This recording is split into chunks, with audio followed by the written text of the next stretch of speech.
my daughter, I wanted her to be here. My daughter was the one that actually made the first phone call because I couldn't do it. So what happened?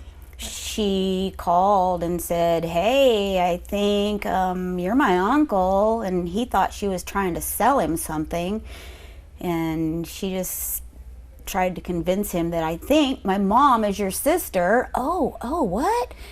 So then when she told him who she was and told him who I was, he was then, we've been looking for her for 38 years. It was emotional, very emotional, like I've been wanted for 38 years.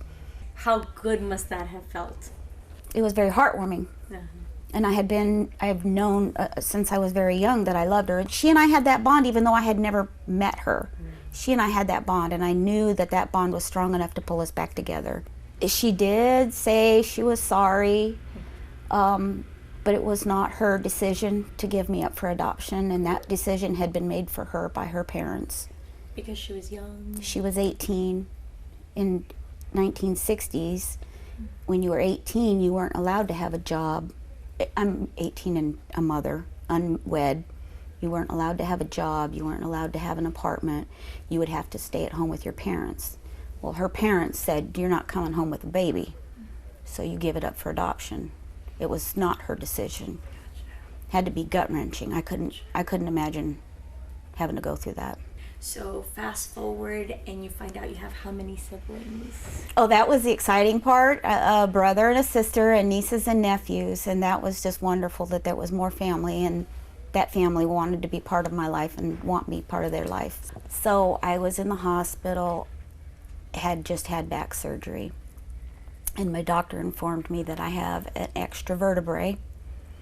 And when I talked with my mom on the phone Christmas Day for the first time, she said, oh, out of the blue, by the way, we have an extra vertebrae.